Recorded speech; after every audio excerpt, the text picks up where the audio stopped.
Okay, hi everyone. So today let's discuss this interesting problem.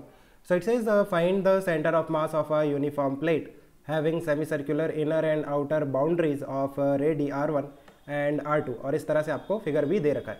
Fine. सो इसे ना थोड़ा general वे में या फिर थोड़ा डिटेल में डिस्कस करते हैं so that you can understand this problem better. देखो जो सिस्टम होते हैं वो दो तरह के होते हैं. एक सिस्टम वो होता है जिसमें जो पार्टिकल्स होते हैं या फिर जो मास होते हैं वो डिस्क्रीट होते हैं और you can say point mass होते हैं. सो उस सिस्टम में हम सेंटर ऑफ मास आसानी से निकाल सकते हैं by using formula summation of m i x i. Let's say आप x coordinate of centre of mass निकालना चाहते हो, then x coordinate of centre of mass that will be summation of m i x i divided by summation of m i. यहाँ पर M आई क्या है, ये जो डिस्क्रीट पार्टिकल है ना या फिर पॉइंट मास है उनका मास है, और एक्स आई क्या है, x i is the x coordinate of m i. एक सिस्टम होता है जहाँ पे जो मास होता है ना वो पॉइंट फॉर्म में नहीं होता, दैट इज कंटिन्यूस फॉर्म में, और यू कैन से डिस्ट्रीब्यूटेड होता है. सो जब मास डिस्ट्रीब्यूटेड होता है तो उस केस में हम सेंटर ऑफ मास जो निकालते हैं, let's say I want to find out the x coordinate of centre of mass. In that case हम अपने हिसाब से पार्टिकल को डिस्क्रीट एलिमेंट में डिवाइड करते हैं. सो उस केस में आपका जो सेंटर ऑफ मास का एक्स कोऑर्डिनेट आएगा that will be integration x d m divided by integration of d m. अब देखो दोनों ही फॉर्मूले में जो डिनोमिनेटर में है that is summation of m i that is the total mass of the system, और integration of d m that is also the total mass of the system. अब ये डी एम क्या है, डी एम है आपका जो differential element है, differential element उसका मास है. ये d m is the mass of the differential element, mass of differential element. अब एलिमेंट कैसे चूज करना है, डिफरेंशियल एलिमेंट कैसे चूज करना है, वो डिपेंड करता है कि जो आपका मास है वो किस तरह से डिस्ट्रीब्यूटेड है आपके सिस्टम में. सो उसके लिए आपके पास तीन केस होंगे. हमेशा मास तीन तरह से डिस्ट्रीब्यूट होता है सिस्टम में. Either it can be along length, it can be along area, और it can be along volume, है ना. इस तीन तरह से हो सकता है. जैसे मैं लेंथ की बात करूं, so you can take the example of a rod. Rod में जो मास होता है वो उसके लेंथ के अलोंग डिस्ट्रीब्यूट होता है. और क्या एग्जांपल है, रिंग है या फिर सेमी सर्कुलर रिंग है ना. वहाँ पे आर्क के फॉर्म में आपका मास डिस्ट्रीब्यूट होता है, but it is a line. आप इसे एक काम करो, लेंथ की जगह लेंथ के साथ कर्व भी लिखो लो. अगर किसी कर्व में अभी आपका मास डिस्ट्रीब्यूटेड है तो that is also an example of the length. अगर हम एरिया या फिर सरफेस की बात करें तो इसका एग्जाम्पल होगा डिस्क की सरफेस में, या फिर कोई रेक्टेंगुलर शीट है या फिर स्क्वायर शीट है, राइट. वॉल्यूम में वॉल्यूम का एग्जांपल होगा स्फीयर या फिर कोई भी 3D ज्योमेट्री जहाँ पे आपका मास डिस्ट्रीब्यूटेड है. So that is an example of volume में आपका मास डिस्ट्रीब्यूटेड है, राइट. अब इनके लिए हम बात करते हैं कि एलिमेंट जो आपका डिफरेंशियल एलिमेंट है वो किस तरह से चूज करेंगे. सो देखो लेंथ के लिए जो डिफरेंशियल एलिमेंट होता है that is a small length D x. आप इस तरह से इसे फील करो कि डिफरेंशियल एलिमेंट के थ्रू ही हम पूरी ज्योमेट्री डिज़ाइन करते हैं. जैसे मुझे अगर एक लेंथ बनानी है सो मैं लेंथ किस तरह से बना सकता हूँ, मैं डी एक्स एलिमेंट पुट करके पूरी लेंथ तैयार कर सकता हूँ. सिमिलरली एरिया की अगर मैं बात करूँ तो उसके लिए डिफरेंशियल एलिमेंट होता है आपकी लाइन डिफरेंशियल एलिमेंट होता है. मीन्स आप देखो मुझे कोई सरफेस बनानी है, लेट्स से डिस्क बनानी है, सो मैं लाइन के थ्रू बना सकता हूँ. मीन्स ये एक लाइन है, इसके ऊपर मैंने एक और लाइन रखी, उसके ऊपर एक और लाइन रखी. अब ये जो लाइन है इसकी जो विड्थ है वो dx होती है, इसकी जो लेंथ है वो फाइनाइट होती है, और जो इसकी विड्थ है वो dx होती है, राइट. वॉल्यूम की अगर हम बात करें सो वॉल्यूम के लिए डिफरेंशियल एलिमेंट होगा आपका एरिया या फिर सरफेस. जैसे मुझे एक स्फेयर बनाना है तो मैं किस तरह से बना सकता हूँ, इस तरह से मैं सरफेस रखूँगा, सर्कुलर सरफेस, और एक के ऊपर एक सरफेस रख के मैं पूरी अपना वॉल्यूम तैयार कर सकता हूँ. सो इस केस में आपका एरिया जो होता है वो फाइनाइट होगा, बट लेंथ भी फाइनाइट होगी और विड्थ भी फाइनाइट होगी, बट क्या चेंज होगा, जो हाइट है वो dx होगी. अब अगर थोड़ा रिलेशन इनके बीच निकालो सो यहाँ पे लेंथ dx थी, यहाँ पे विड्थ dx है, और यहाँ पे हाइट dx है, राइट. फाइन. अब हम बात करते हैं dm कैसे निकालना है. सो देखो dm निकालने के लिए आपको चाहिए मास डेंसिटी. अगर मैं कहता हूँ कि मुझे लेंथ के अलोंग अपना मास डिस्ट्रीब्यूशन करना है, हम इनके बारे में बात करते हैं. dm कैसे निकालेंगे. अब देखो dm is the mass of differential element. अब हमने डिफरेंशियल एलिमेंट डिफाइन कर लिया, जैसे dx है. अब dx का मास कैसे निकालेंगे आप, dx का मास के लिए आपको मास डेंसिटी चाहिए, मास पर यूनिट लेंथ. मीन्स जहाँ पे dx है ना उस पॉइंट पे या फिर at that particular point what is the mass density. अगर मुझे मास डेंसिटी पता है उस पॉइंट पे, दैट इज मास पर यूनिट लेंथ, सो मैं dx से मल्टीप्लाई करके dm निकाल सकता हूँ. dm will be lambda into dx. Lambda क्या है? मास पर यूनिट लेंथ. अगर आपको यूनिफॉर्म केस दे रखा है, मीन्स कह दिया कि जो आपका मास है वो यूनिफॉर्मली डिस्ट्रीब्यूटेड है ना. लेट्स से ये आपका रॉड है of mass m, length l, और जो मास है वो यूनिफॉर्मली डिस्ट्रीब्यूटेड है along the length. So dx का मास कितना होगा? जो डिफरेंशियल एलिमेंट आपने चूज किया है उसका मास dm वो कितना होगा? कैसे निकालेंगे? आप एक काम करो, मास पर यूनिट लेंथ निकाल लो और कितनी लेंथ का मास चाहिए dx का, so that is your dm, right. अगर एरिया के अलॉन्ग होगा तो कैसे करेंगे?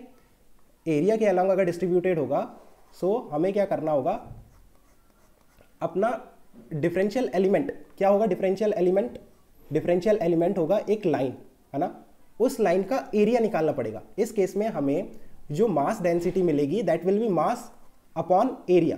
अगर यूनिफॉर्मली डिस्ट्रीब्यूटेड है तो total mass upon total area into differential element का area, that is dA. dA is the differential element का area, that will be your dm. अगर आपका जो मास है वो वॉल्यूम में डिस्ट्रीब्यूटेड है, देन अगर यूनिफॉर्मली डिस्ट्रीब्यूटेड है तो mass upon volume, right, into dV. अब ये dV क्या है?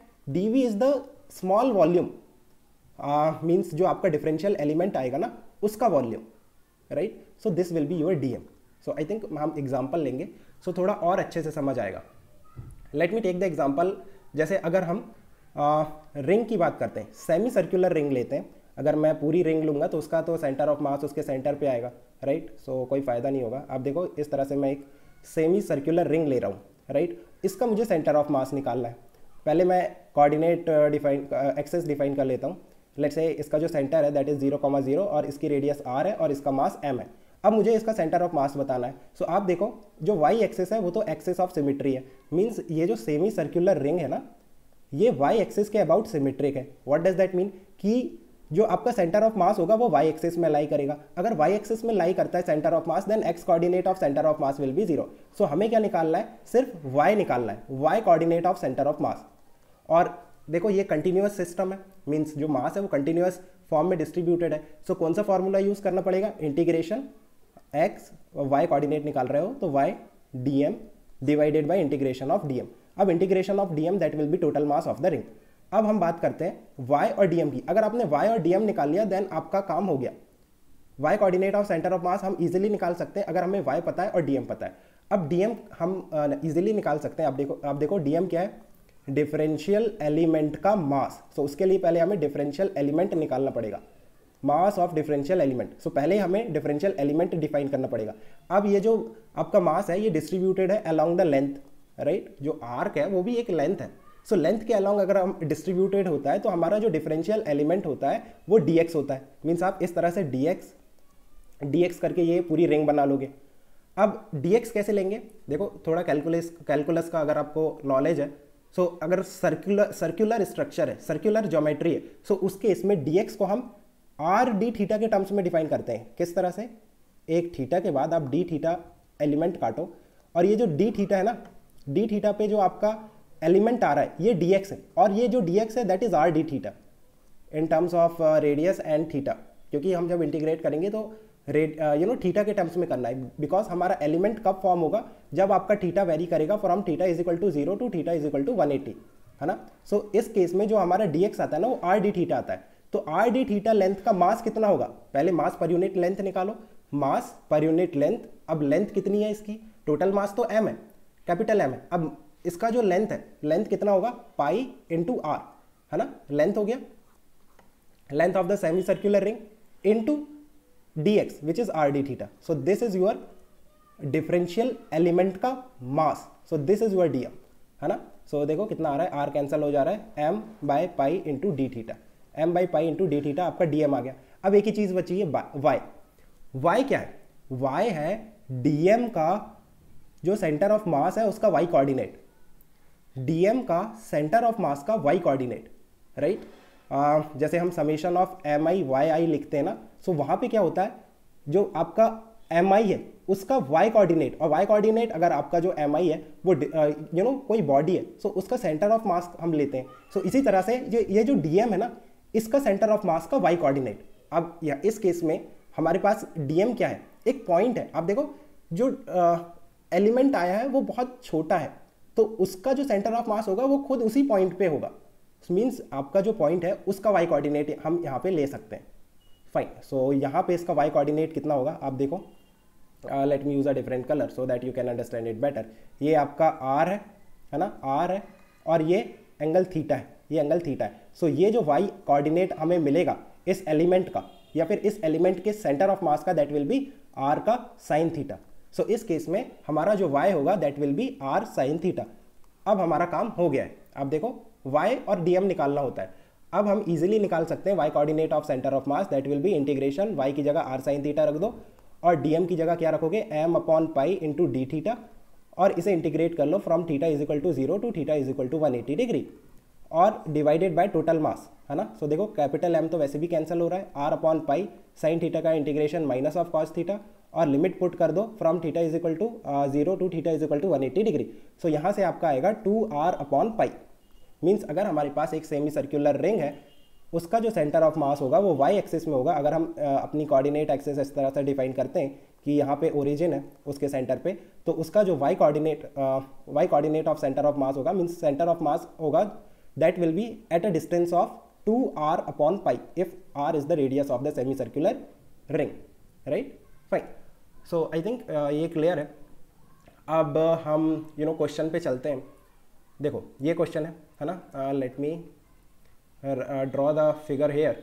इस तरह से हमारे पास एक शीट दे रखी है या फिर एक प्लेट दे रखी है, अंदर वाला रेडियस r1 है और बाहर वाला रेडियस r2 है, और जो मास है वो डिस्ट्रीब्यूटेड है यहाँ पर। हम मान लेते हैं कि जो मास है of this disc that is capital M।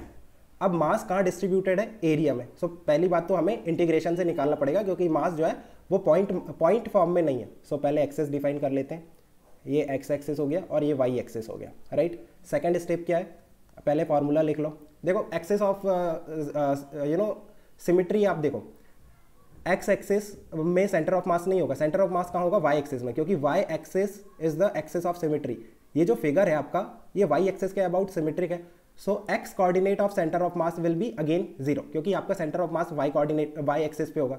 सो हमें सिर्फ वाई कोऑर्डिनेट निकालना है of centre of mass, that will be integration y dm divided by integration of dm that is the total mass, right.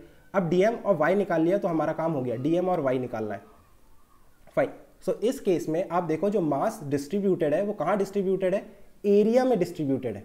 और अगर area में distribute है तो हमारा जो एलिमेंट होगा, मीन्स जो डिफरेंशियल एलिमेंट होगा that will be an line होगा या फिर आर्क होगा, है ना।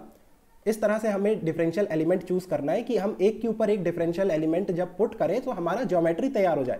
सो इस केस में देखो एक सेमी सर्कुलर रिंग आपको लेना पड़ेगा, क्योंकि सेमी सर्कुलर रिंग के ऊपर अगर आप सेमी सर्कुलर रिंग रखते जाओगे इस तरह से, सो आपका पूरा ज्योमेट्री तैयार हो जाएगा, राइट। ये जो आपको फिगर बनाना है ये कैसे तैयार होगा, जब आप डिफरेंशियल एलिमेंट एक रिंग लोगे और रिंग के ऊपर रिंग रखोगे। सो हमें डिफरेंशियल एलिमेंट लेना है एक रिंग, वो आपको ना फिगर देख के समझ आएगा कि आपका डिफरेंशियल एलिमेंट क्या होगा।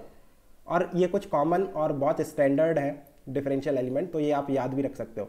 सो आपको क्या करना है, एक रिंग लेना है। लेट्स से एक रिंग लिया मैंने और उसकी जो थिकनेस होगी, जैसे हमने अभी डिस्कस किया था कि जो लाइन होती है उसकी जो थिकनेस होती है वो dx होती है। सो r के बाद हम थिकनेस क्या लेंगे, dr, राइट। अब हमें dm निकालना है। एक बार डिफरेंशियल एलिमेंट डिसाइड हो गया उसके बाद हम क्या निकालते हैं, dm, that is the mass of the differential element.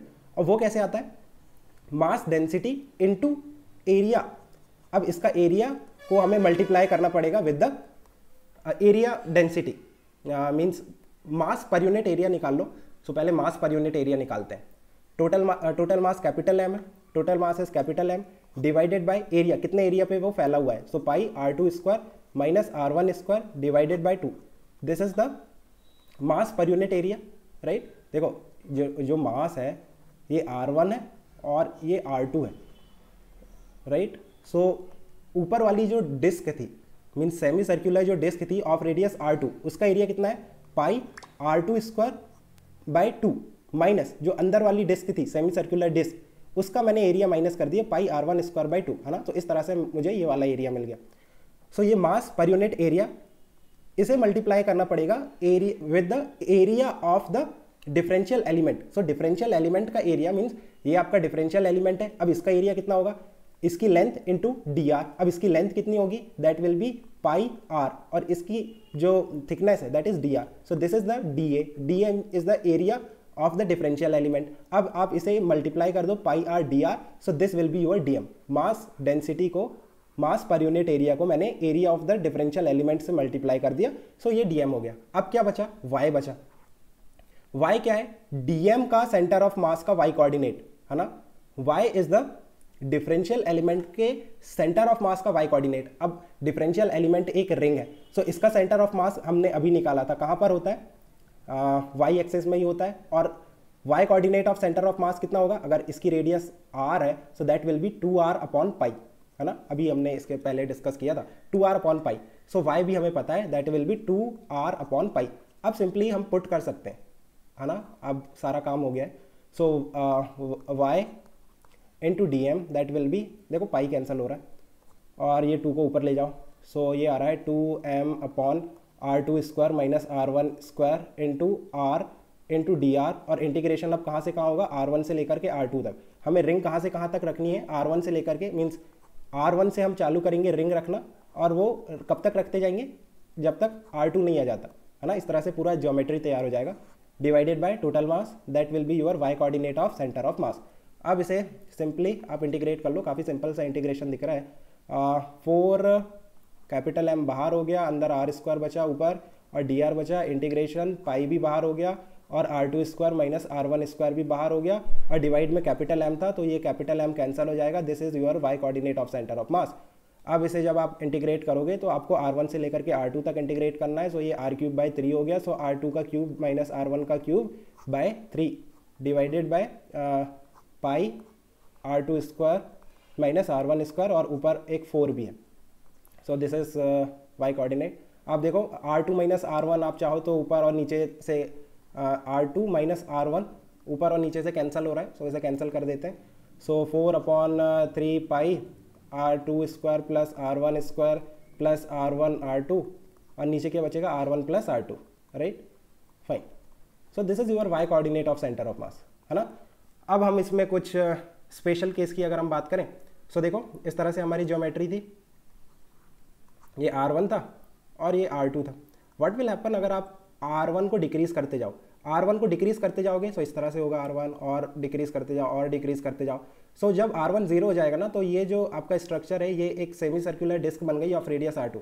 क्या बन गया, ये semi circular disc of radius R2 का डिस्क बन गया। सो डिस्क का सेंटर ऑफ मास आप निकाल सकते हो अगर आप R1 को 0 पुट कर दो। R1 को अगर आप 0 पुट करो तो देखो कितना आता है, ये आ रहा है 4 upon 3 pi into R2, right. This is the y coordinate of centre of mass of a disc, semi circular disc जिसकी रेडियस r2 है। मींस अगर कोई डिस्क है, सेमी सर्कुलर डिस्क जिसकी रेडियस r है, तो उसका सेंटर ऑफ मास कहाँ पे होगा, y एक्सिस पे at a distance of 4r upon 3 pi, right. Second extreme case की अगर मैं बात करूँ, व्हाट विल हैपन अगर r1 को इंक्रीज करते जाएंगे। आप देखो r1 जैसे जैसे इंक्रीज होते जाएगा, ये जो सेमी सर्कुलर डिस्क थी, hollow semi circular hollow disc, वो उसकी जो वेट था वो छोटी होते जा रही है। व्हाट विल हैपन जब r1 is equal to r2 हो जाएगा, r1 को बढ़ाते जाओगे, कहाँ तक बढ़ाना है, r2 तक। सो एट दैट पर्टिकुलर पॉइंट जहाँ पे आपका r1 r2 के बराबर हो जाएगा, उस टाइम पे ये एक रिंग बन जाएगा ऑफ रेडियस r2, राइट। सो अगर आप r1 is equal to r2 put करते हो, सो एक रिंग का सेंटर ऑफ मास आ जाएगा। आप देखो r1 is equal to r2 put करने पे कितना आता है, 4 अपॉन 3 r2 का square divided by 3 pi into twice of r2। So check करो, r2 2 3 कैंसिल हो रहा है और r2, so twice of r2 divided by पाई। हमने यही निकाला था कि एक अगर रिंग है ना, ऑफ रेडियस r2, तो उसका जो सेंटर ऑफ मास होता है वो y एक्सिस पे at a distance of 2r2 by pi पे होता है। सो सेम वही रिजल्ट आ गया, है ना, फाइन। सो इस तरह से हम कर सकते हैं। इसमें वॉल्यूम वाला हमने डिस्कस नहीं किया है, तो वॉल्यूम भी सेम ही होगा, है ना। एनीवे अगर हम टाइम मिला तो किसी नेक्स्ट क्वेश्चन में डिस्कस करेंगे, it's getting too long. Let me know if you still have any confusion in taking the differential element for linear mass distribution, means line के अलॉन्ग और एरिया के along, right, fine. Okay guys, keep working hard, best of luck, bye.